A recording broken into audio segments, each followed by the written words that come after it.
Hello everybody, Colesaurus Dickinsoni here, and today I'm back in North Carolina, my favorite state in the world, and of course, as of particular fashion, I'm going to be finding salamanders and showing them off to you. This time I'm hoping to find Plethodon, which are woodland salamanders or slimy salamanders, depending on how you like to say it. But yeah, I'm super excited.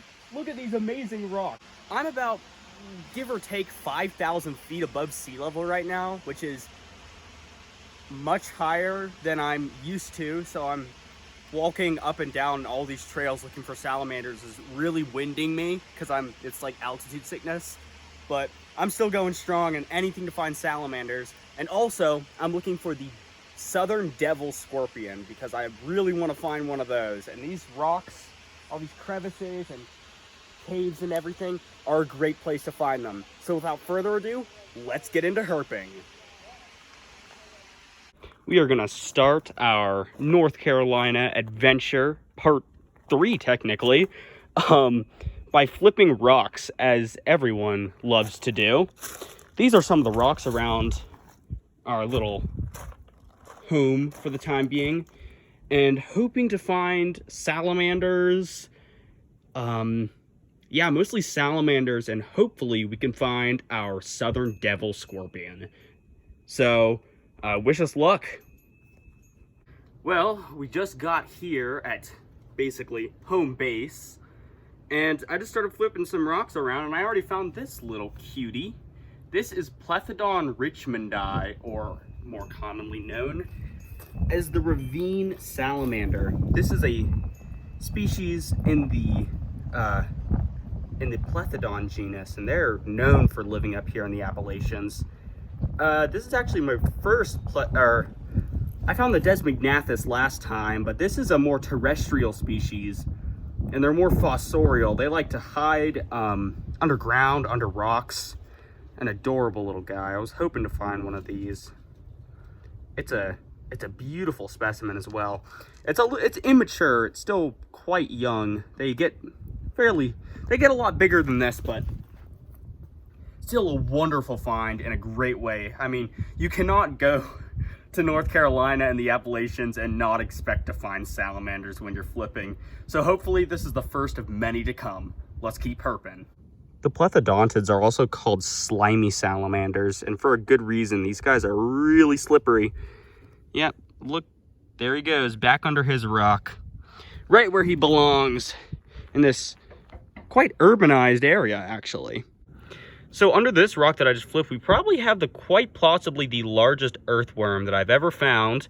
And over here, this is an adorable little red-backed salamander. You can tell because they have that gorgeous orangey rusty red back to them. They're another Plethodon species. Most of the salamanders up here in North Carolina are going to be Plethodontids. However, there are some others, like Ambystomatids and a couple of Desmognathids. But look at how gorgeous this little salamander is. These guys eat very small animals like termites and other arthropods like that. They also secrete the slime, as I said. That's how they get their name, the slimy salamanders. And they're actually somewhat poisonous, or if we're going to go back to that joke that I did with the eastern newt, they're toxic. Yeah. Cue the Britney Spears song. Okay. But yeah, he wants nothing to do with me. As you can see, he's folding in his head. They're nocturnal, and they just want to be left alone under their rocks. So I'm of course going to do that. I'm going to move him out of the way because I don't want to squish him, but I thought that I would showcase this absolutely gorgeous little salamander. All right, let's keep herping. This right here is the northern dusky salamander. This species has actually been featured in my videos before. If you go back a couple of months and check on my last North Carolina visit, I found plenty of these guys, but this is my first for this. This is an absolutely amazing little salamander. It's Desmognathus fuscus is its scientific name. These are semi-aquatic riparian living creatures that really love really freezing cold water.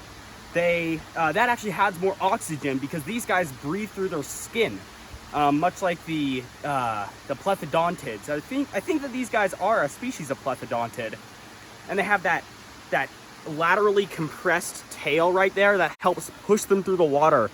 And these guys like to live under stones, and they like to eat invertebrates, which are really plentiful. Actually, if you can turn around and show this environment, Mom. This is the type of environment that these dusky salamanders live in. These riparian streams. And these are, it's an adorable little animal. It really is. But I'm not going to hold him for too long because our skin does have oils that could actually go to him through his skin. They have a permeable skin. And amphibians all over the world are actually, because of their amazing skin, are in danger because there's different things like rhinovirus and chytriomycosis that are extremely dangerous for these beautiful little creatures. And these are actually the backbone of our entire ecosystem around the world. Amphibians play such a vital role, and they need to be protected. So we're going to release this little guy, and we're going to keep on herping. This is where I found this beautiful little salamander, right in these streams, right in this stream right here. There he goes. And these salamanders really look like some of the first ever tetrapods to walk the earth, like Tiktaalik and Acanthostega. And he's poking his eyes and nostrils above the water right there. This is an extraordinary animal. I am really just in awe right now of these big mossy rocks.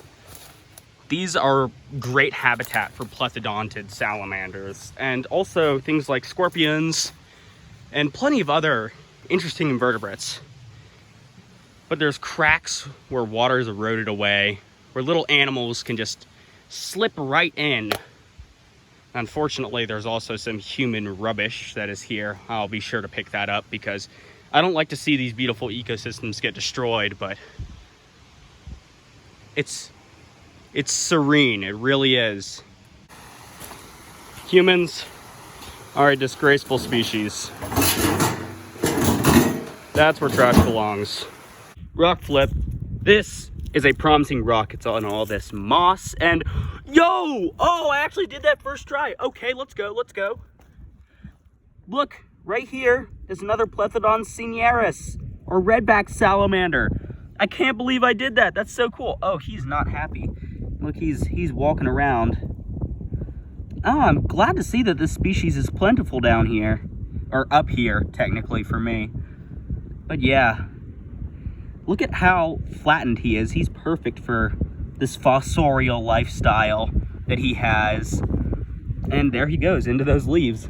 Wow, that's awesome. That's like the first time I've ever actually done a flip and actually found something. That is noteworthy. Frozen precipitation, frozen precipitation, frozen precipitation everywhere. What is crazy is that, look, there's two under this rock, and all around them is ice. There's just these two salamanders, ectothermic animals. This one's trying to burrow. Here, I'm gonna move him out of the way so I don't. Oh, this is a gravid. This one's gravid.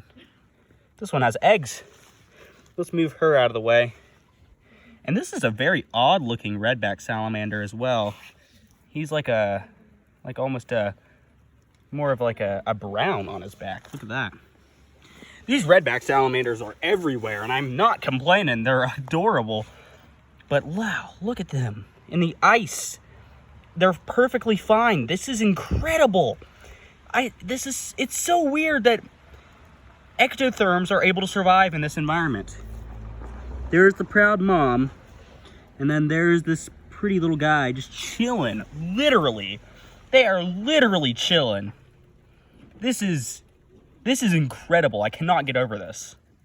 So, if you've enjoyed this video, don't be afraid to leave a like and subscribe, and hit that bell notification so you're always notified every time I upload a video just like this one. And without further ado, Cold Sore Stick and Sonai, signing out.